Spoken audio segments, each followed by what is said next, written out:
Just 11 days from the general election, much of the attention, of course, has been on the race for the White House. But Hoosiers also have the chance to vote for governor.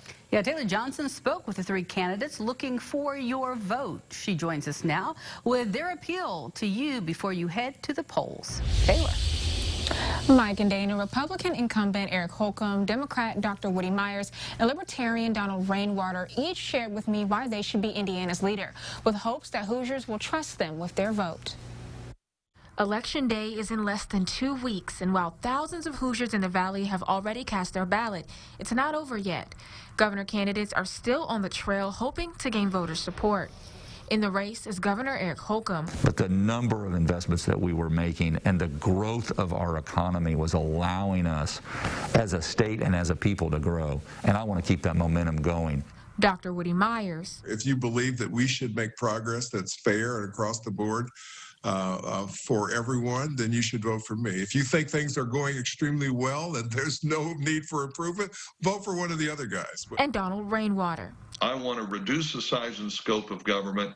I want to reduce government's control over your daily life and give the power back to you. Since the start of the COVID-19 pandemic, over 150,000 Hoosiers have been infected and nearly 4,000 have died.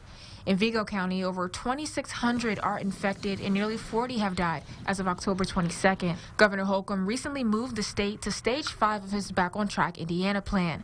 And while capacity limits are no longer required, he says things like masking and social distancing are still in order. Well, there's a COVID code as well, and it has to do with spacing and distancing properly and safely. And so that's what we'll continue to focus on, is making sure the word is out that we're working with our local partners, mayors, commissioners all over the state of Indiana, here in the Wabash Valley. Donald Rainwater says if it were up to him, there would be no shutdowns or mask mandates. As far as government mandating a one-size-fits-all solution that is supposed to keep us all safe when we can clearly see that it's not, and then to try to blame people who aren't wearing masks for the amount of increase in the virus spreading.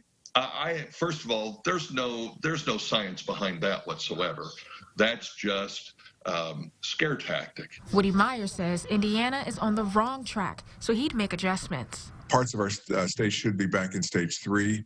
The parts of our state that have lower numbers could be at stage 4, but we are absolutely at the wrong stage right now. And that's why our numbers keep going up. Civil unrest in many parts of the country has trickled down to Indiana and the Wabash Valley. All three candidates shared their views on police reform and individual accountability. I see it as an opportunity for us to step forward and be a leader as a state. Obviously, these are, again, shared responsibilities, local and state. We, I think, will be known as a state that stepped forward and said, we're going to, whether we need to or not, we're going to reevaluate, we're going to evaluate everything that we do in terms of law enforcement. So we've brought on a third party, and they will evaluate our training practices, ILEA, the Indiana Law Enforcement Academy, and how we conduct our affairs, how we train our officers. We've seen many other names appear before our screens, and of people who were unjustly harmed or killed. We know that the situation has not gotten, has not received the attention that it should. And policies have to change. My thoughts are very clear on that. One, we have to put a ban on any kind of a chokehold or carotid hold or anything that restricts the airflow to the lungs or the blood flow to the brain. Remember, these are people oftentimes who haven't even been arrested, let alone tried, convicted, or sentenced. We have to understand that individuals need to be held accountable and responsible for their acts of aggression, their violence, their issues that they perpetrate. And we need to stop trying to overgeneralize and say, well, it's this group's fault, or it's that group's fault, or this group is the problem. We have to hold people accountable, and we have to hold them accountable in a way that sends a message that this is not acceptable in our society. I also spoke to each candidate about their thoughts on infrastructure in Vigo County and teacher pay, and you can find their answers on our website, mywabashvalley.com. All right, thank you, Taylor. A lot of good information.